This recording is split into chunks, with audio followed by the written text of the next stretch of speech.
The line that saved naval aviation. November 16th, 1951. Morning fog slowly lifts over Portsmouth Harbor as Captain Dennis Campbell steps aboard HMS Illustrious.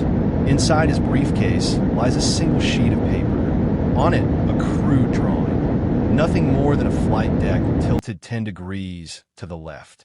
It looks harmless, almost childish.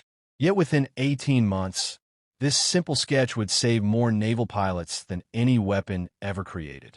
What Campbell does know is terrifying. In just 1 year, the Royal Navy has lost 43 aircraft during landings. 17 pilots are dead.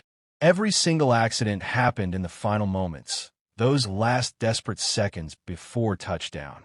Jets approach at over 140 miles per hour, aiming to catch a wire on a moving deck.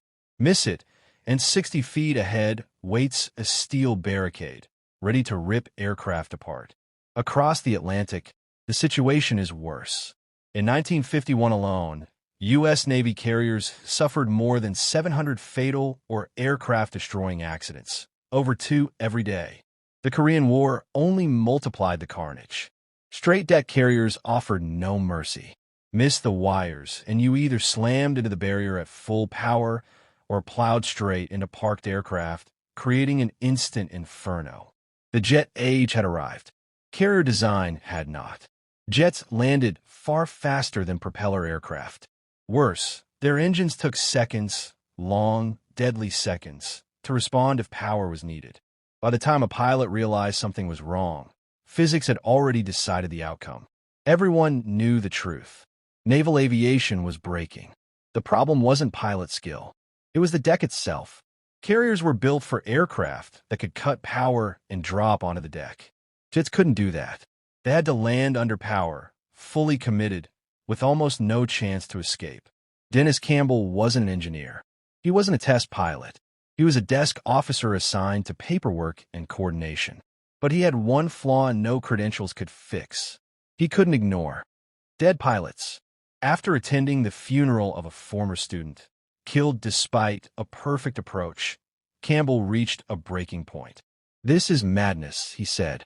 "We're killing them with our own design." He studied reports, interviewed landing officers, and because he wasn't an engineer, he did what engineers often forget to do. He drew pictures. During a train ride to London, the idea clicked. If the deck couldn't be longer, and it couldn't be wider, then tilt it. Angle the landing area so a missed landing didn't end in steel, but in open sky. An angled deck meant something revolutionary. If a pilot missed the wires, he could simply add power and fly away. No barricade, no que lichen, just a second chance. When Campbell presented the idea, the room exploded with laughter and outrage. It violated regulations. It defied tradition.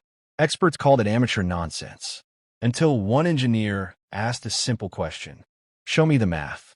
They couldn't disprove it, so they tested it. In 1951, HMS Triumph sailed with nothing more than a painted angled deck. No structural changes.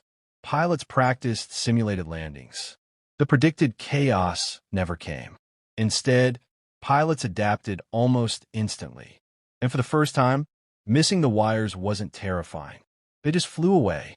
What began as paint became steel. The British proved it worked. The Americans tested it reluctantly, then embraced it completely. The first real angled deck carrier changed everything. Bolters, missed landings, no longer meant death. Accident rates collapsed. Fatalities plummeted. Pilots who once accepted death as part of the job now flew with something they'd never had before: margin for error. By the late 1950s, every major navy in the world adopted the angled deck. Even those who initially rejected it quietly followed. Today, every aircraft carrier on Earth uses the same concept. The same 8-degree angle Campbell sketched in 1951. Dennis Campbell never sought fame. He skipped ceremonies, redirected praise to engineers, attended funerals instead of celebrations. When he died at 92, newspapers gave him a few paragraphs. But every carrier landing since 1953 tells the real story. Thousands of pilots lived because one man refused to accept that this is how it's always been done. Sometimes history doesn't change with explosions. Sometimes it changes with a pencil, a piece of paper, and someone stubborn enough to ask.